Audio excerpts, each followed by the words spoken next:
Good afternoon. Phil Lindemann with your Krystal 93 News at 4.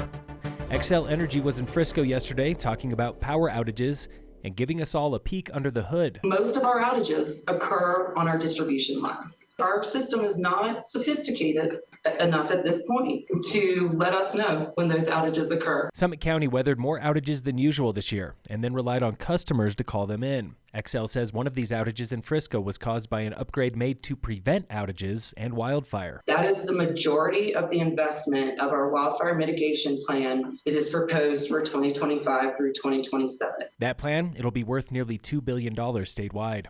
Town of Silverthorne and Willowbrook Metro District have agreed to collaboration, not litigation, on a $2 million open space purchase. The town is splitting the cost with Summit County and promising full transparency when it builds trails on the property. The Metro District owns land right next to it.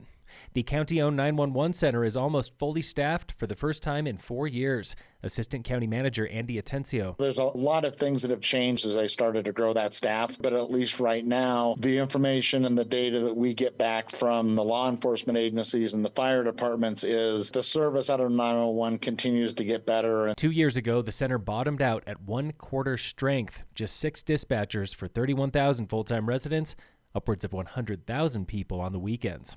Phone scammers are still scamming, and now they are targeting elected officials. Frisco councilman Andy Held. It was incredibly in-depth from so-called police using our own police officers' names. Held shared his story at this week's council meeting. A reminder from Sheriff Jamie Fitzsimons. Law enforcement, courts, nobody will ever call you and ask for Walmart gift cards. New lodging data shows this holiday could be sleepy, but spring break could be buzzing in mountain towns across the West. Analytics firm Destametrics says every month through January is down, with the biggest losses in December.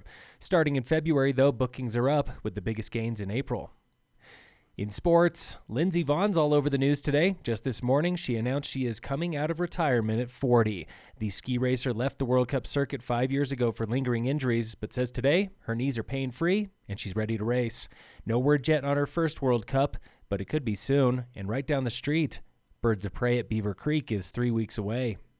And in local sports, today on the Warmup from my furnish in Frisco and Kremling. That was kind of the fun part about Europe. It was like 60 laps a day. It was insane, so it was just you could play. That was Team Summit halfpipe skier Evan Wishmeyer. He is fresh off a training trip to the early season hotbed of Saas-Fee, Switzerland. It's kind of surreal. You're like, oh my God, I'm with the big guys. It pushes me. You can really watch them and what they do, watch their training regimen. He's already competed in one World Cup this season down in New Zealand. It's the best of the best. It's fun. It pushes me. It kind of changes my outlook of things and gets me excited to become better. Today he's back in Summit, where he's training for an invite to the next World Cup, the U.S. Grand Prix at Copper. We have to thank the community a lot for all the things they've done for us, and especially Copper Mountain for giving us the opportunity to do that. Oh, and Evan, he's barely 18.